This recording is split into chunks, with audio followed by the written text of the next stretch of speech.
मेरठ में पति के मर्डर का एक खौफनाक प्लान बनाया जाता है। सांप का ऑर्डर दिया जाता है। इसके बाद प्रेमी के साथ मिलकर गला घोटा जाता है और फिर बॉडी पर सांप से कटवाया जाता है और बाकायदा सांप के डसने का वीडियो भी बनाया जाता है। मर्डर को सांप के डसने से हुई मौत का मामला बता दिया जाता है, लेकिन फिर 48 घंटे बाद जब पुलिस आती है तो सांप के विष से भी ज्यादा खतरनाक साजिश का पता चलता है। वो साजिश क्या थी और क्या है मेरठ का डंक, जिसकी कहानी सुनकर आप भी रह जाएंगे दंग। बेड पर एक युवक है और उसके बगल में जहरीला सांप कुंडली मारकर बैठा है।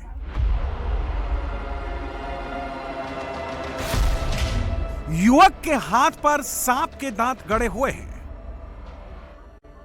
सांप ने युवक को एक नहीं, दो नहीं, तीन नहीं, पूरे 10 बार डसा है।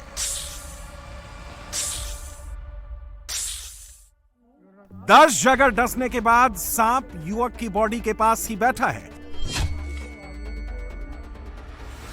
घर में मातम पसरा है, चीख पुकार मची है। आसपास के लोग भी इकट्ठा हैं। कोई वीडियो बना रहा है तो कोई घटना पर हैरानी जता रहा है। जो भी इस युवक की कहानी सुन रहा है दंग रह जा रहा है। इस वीडियो को जो भी देखेगा वो यही कहेगा कि युवक की मौत सांप के काटने से हुई है। लेकिन जब आप सच्चाई जानेंगे तो आपके होश उड़ जाएंगे। आप इस सच्चाई पर विश्वास नहीं कर पाएंगे। दरअसल मेरठ में अमित का हत्यारा ये सांप नहीं, अमित की मौत जहरीले सांप के डसने से नहीं हुई है, बल्कि इसकी मौत गला घोंटने से हुई है। अमित का सिर्फ गला नहीं घोंटा गया है, बल्कि 7 जन्मों जैसे रिश्तों का गला घोंटा गया है। और यह गला घोंटा है अमित की पत्नी ने, जिसे विष कन्या कहा जा रहा है, जिसे आस्तीन का सांप कहा जा रहा है। गला किसने दबाया? तुमने? तो तो सांप कहाँ से लाए? सांप नहीं पता कहाँ से लाया, सांप तो नहीं लाया। फिर कहाँ लिटाया, कहाँ सांप को? ऐसे छोड़ देता काट के। सांप तुमने गांव से खरीदा या कहाँ से लाए थे? पता नहीं कहाँ से लाया। इस मर्डर को मेरठ का मुस्कान पार्ट 2 कहा जा रहा है। मुस्कान और साहिल की तरह यहां पर भी पति को जान से मारने के लिए पत्नी ने बॉयफ्रेंड का सहारा लिया, खुद बचने के लिए खौफनाक साजिश रची। लेकिन इस बार साजिश में नीला ड्रम नहीं था, बल्कि सपेरे से खरीद कर लाया गया एक जहरीला वाइपर सांप था। मेरठ में जिस तरीके से सौरभ का कत्ल किया गया उसकी पत्नी ने, उस वारदात को अब तक मेरठ के लोग नहीं भूल पाए हैं। उससे भी ज्यादा दिल दहला देने वाली एक दूसरी वारदात मेरठ के अंदर ही अंजाम दी गई है। इस वक्त हम मौजूद हैं, मेरठ का अकबरपुर गांव है और यहां पर एक पत्नी ने अपने बॉयफ्रेंड के साथ मिलकर न केवल अपने पति की हत्या की, बल्कि जेल से बचने के लिए इस तरीके से दिखाया कि उसके पति को सांप ने डस लिया है। इसके लिए बाकायदा एक साजिश रची गई, सांप खरीदा गया। कैसे इस वारदात को अंजाम दिया गया वो हम आपको बताएंगे। सबसे पहले मैं आपको बता दूं कि अकबरपुर में, मेरठ के अकबरपुर के अंदर, जो कि आउटर इलाके में पड़ता है, रूरल इलाके में, यहां पर ये अमित का घर है। अमित और रविता इस घर में रहते थे, दोनों के 3 बच्चे हैं। इस वारदात को 12 तारीख को अंजाम दिया गया। सबसे पहले मैं खाट आपको दिखा दूं। इसी खाट पर वो दिल दहला देने वाली तस्वीरें निकलकर सामने आई थी, जिसमें इस खाट पर अमित लेटा होता है और उसके पास में उसकी कमर के नीचे एक जहरीला सांप होता है। मेरठ की इस कहानी में 3 किरदार हैं। पहला है रविता, दूसरा है रविता का पति अमित और तीसरा किरदार है रविता का बॉयफ्रेंड अमरदीप। 25 साल के अमित की कैसे उसकी पत्नी ने अपने आशिक के साथ मिलकर गला घोंटा, कैसे हत्या को सांप से होने वाली मौत में बदला, कैसे 48 घंटे में ही सांप से काटने वाली मौत मर्डर में बदली, सब बताएंगे। लेकिन सबसे पहले बताएंगे कि 12 अप्रैल की रात को हुआ क्या था।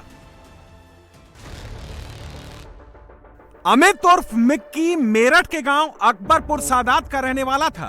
मजदूरी करता था। हर रोज की तरह अमित 12 अप्रैल को मजदूरी करके रात 10 बजे घर लौटा, खाना खाया और कमरे में सोने चला गया। पत्नी रविता बच्चों के साथ दूसरे कमरे में सोने चली गई। अमित की सुबह जल्दी जागने की आदत थी, लेकिन जब अमित नहीं उठा तो उसे घर वाले जगाने पहुंचे, लेकिन अमित ने उनकी आवाज का कोई जवाब नहीं दिया। अमित के शरीर में कोई हलचल नहीं थी। जब अमित को हिलाया तो देखा कि अमित के शरीर के नीचे सांप बैठा है। घर वाले डर गए, शोर मचाया, सांप को हटाने की कोशिश की, लेकिन सांप अपनी जगह से नहीं हिला। सपेरे को बुलाया गया, जिसके बाद सांप को हटाया गया। अमित ने घर वालों को कोई जवाब नहीं दिया। सबको यही लग रहा था कि सांप ने अमित को काट लिया है। दूध लाया, चीनी लाया, सीमी लाया, सब कुछ ला के अपनी घरवाली को दे दिया। उनने सीमी बनाई, दूध बनाया। अब दूध, हाँ, उसे दूध पिला के वो पीछे को बेड पे लौट गया। जब लौट गया तो दूध में कुछ ऐसी चीज गिर दी कि जिससे नशा हो गया। जब हमारा पोता ऊपर से लेकर आया चाय और पराठा, उसकी माँ नहीं आई यहाँ। उसकी माँ वहीं खड़ी होगी, वहाँ खड़ी खड़ी देख रही लड़का कैसे करेगा यूँ। उनने आके 3 फेरी हाँक मारी, पापा पापा चाय पी लो। पापा पहल की हाँक में ही उठ लेता और चाय पीवा था, जहाँ में चाय पीवा नहीं था। अच्छा, तो फिर उनने एकदम से रिजाई तार दी। ऐसा जब रिजाई तार दी तो रिजाई के अंदर सांप की पूंछ तो यहाँ गर्दन पे, और एक हाथ लड़के का मुंह, यहाँ सांप का मुंड है। सांप इस तरीके से करवट के तले लिटाया गया है। कट्ठा नहीं सांप ने। हमें एकदम शक गया, क्या कोई दुश्मन आ गया घर में। दुश्मन ने बहू ने मरवा दिया। माँ को यही शक गया। रोती रोती ना अपा पिट्टा, भैया मेरा लोंडा दुश्मनों ने मार दिया। और बहू ने, गाँव वालों ने देखा, सब ने यो सारा लोच रखा, ये सब लोच रखे, ऐसे लंबे लंबे ना खून बहू के। ये सब मैंने कहा बता कौन था घर में, क्या हुआ। मुझे पता नहीं, मुझे पता नहीं। तुझे नहीं पता तो तू जब चोर बगल में ले रही तो मेरे पेट को तो पता है क्या किन्ना मारा है। अमित के घर वाले तुरंत उसे डॉक्टर के पास ले गए, लेकिन तब तक बहुत देर हो चुकी थी। अमित दम तोड़ चुका था, उसकी मौत हो चुकी थी। अमित के शरीर पर सांप काटने के 10 निशान मिले। घर वालों को लगा कि सांप के काटने से अमित की मौत हुई है। पुलिस को सूचना मिली, पुलिस पहुंची तो शव कब्जे में लिया और अमित के शव को पोस्टमार्टम के लिए भेज दिया। इसके बाद युवक का अंतिम संस्कार भी कर दिया गया और घर वाले वापस भी आ गए। यही प्लान अमित के हत्यारों का था। वो चाहते थे कि अमित की मौत एक हादसा लगे और उन पर किसी को भी शक ना हो। अमित के फैमिली मेंबर्स को भी यही लगा कि सांप के काटने से मौत हुई है। लेकिन 48 घंटे बाद जब पोस्टमार्टम रिपोर्ट थाने पहुंची तो पुलिस अफसरों के भी होश उड़ गए। हर कोई हैरान और सन्न था। इन दोनों के संबंधों का उस मृतक पति को जानकारी हो गई थी। इसको लेकर इनके बीच में वाद विवाद होता रहता था। फिर पत्नी और प्रेमी ने मिलकर ये प्लान बनाया कि सांप से कटवा कर इस तरह से प्रिटेंड किया जाएगा और उसके बाद फिर इस मृत्यु को इस तरह से प्रदर्शित किया जाएगा। बाद में घटना वाली रात्रि में इस प्रेमी को आरोपिता है जो रविता, उसने अपने घर पे बुलाया था और उसके बाद गला दबा के उस व्यक्ति को मार दिया था। क्योंकि सांप पहले से ले आया गया था। जो अभी आरंभिक पता चला है कि 1000 रुपये में स्थानीय एक सपेरे से इन लोगों ने उस सांप को खरीदा था। उस सांप को उसके बाद फिर उस चारपाई पर नीचे उस व्यक्ति के साथ ही छोड़ दिया गया था और बाद में सुबह सपेरे द्वारा इस सांप को रिकवर भी किया गया था मृत्यु वाली रात के बाद में। पोस्टमार्टम रिपोर्ट के मुताबिक अमित की मौत सांप काटने से नहीं बल्कि दम घुटने से हुई थी। मतलब किसी ने अमित का गला घोंटा। अगर पोस्टमार्टम नहीं होता तो कभी नहीं पता चल पाता कि अमित का मर्डर हुआ है। पोस्टमार्टम की रिपोर्ट देखते ही पुलिस एक्टिव हो गई और अमित की मौत पर दहाड़े मारकर रोने वाली उसकी पत्नी रविता पर शिकंजा कसा और पूछताछ शुरू की। शुरुआती पूछताछ में रविता ने पुलिस को गुमराह करने की कोशिश की, लेकिन जब पुलिस ने सख्ती दिखाई तो रविता टूट गई, पूरा सच उगल दिया। बॉयफ्रेंड अमरदीप के साथ मिलकर पति अमित को मारने की बात कबूल कर ली। ये आइडिया कहाँ से आया तुम्हारे पास? सांप पे कटवाने सांप के पास आना क्या है। सांप कौन लाया, कहाँ से लाया, कि बताओ पूरा। सांप मैंने मंगाया था। किससे, कहाँ से? निखिल है महमूदपुर का, वहाँ से उसने पैसे में ला कर दिया था। सांप का मंदिर था। कितने? 1000 रुपये।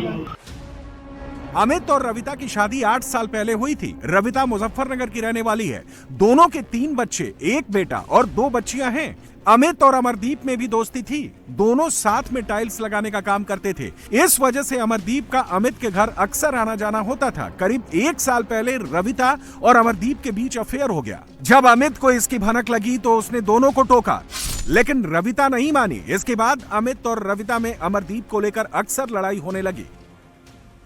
इस वारदात को 12 तारीख को अंजाम दिया गया। असल में अमित और साथ ही अमरदीप, ये दोनों दोस्त थे, दोनों पत्थर तोड़ने का काम करते थे, आपस में इनकी दोस्ती थी और इसी वजह से अमरदीप का इस घर के अंदर आना जाना हो गया।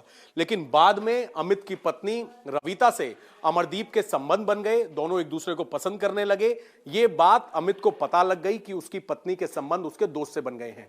इसी वजह से दोनों के बीच में विवाद भी हुआ और 12 तारीख को जब इस कत्ल की वारदात को अंजाम दिया गया तो 3 दिन पहले रविता अपने पति के साथ पास में एक मंदिर में गई और वहां से वापस जब यहां से वापस आए 12 तारीख को एक पहले से प्लानिंग कर ली गई थी। अमरदीप के साथ मिलकर पास के गांव से एक जहरीला सांप खरीदा गया और वो सांप इसलिए खरीदा गया कि जब हम अमित की हत्या कर देंगे, हत्या करने के बाद ये दिखाएंगे घर के लोगों को और आस पड़ोस के लोगों को कि अमित की हत्या नहीं हुई बल्कि उसे सांप ने काट लिया। वारदात वाले दिन रविता अपने पति अमित के साथ सहारनपुर में मां शाकंभरी देवी के दर्शन के लिए गई थी।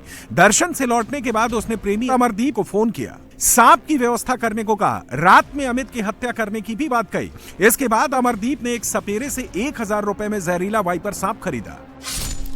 रविता ने मर्डर की पूरी प्लानिंग कर ली थी। मर्डर को सामान्य मौत दिखाने के लिए सांप भी खरीद लिया गया। दिन तारीख सब कुछ तय हो चुका था। अब बारी थी मर्डर को अंजाम देने की। रात में अमित और रविता के बीच झगड़ा होता है। इसके बाद रात में जब घर के सभी लोग सो गए तो रविता ने अपने आशिक अमरदीप को फोन कर बुलाया। इसके बाद दोनों अमित के कमरे में गए और सो रहे अमित की गला दबाकर हत्या कर दी। इसके बाद शुरू हुआ साजिश का असली खेल। चारपाई पर अमित की डेड बॉडी के नीचे एक सांप रख दिया गया। सांप कहीं भाग न सके, इसके लिए सांप की पूंछ अमित की कमर के नीचे दबा दी गई। इतना ही नहीं, अपने पति की हत्या के बाद रविता चैन से अपने कमरे में सोने चली गई। 12 तारीख को जो रविता है उसने अपने बॉयफ्रेंड अमरदीप को रात में घर बुलाया। कमरे के अंदर खाना खाने के बाद अमित सो गया था।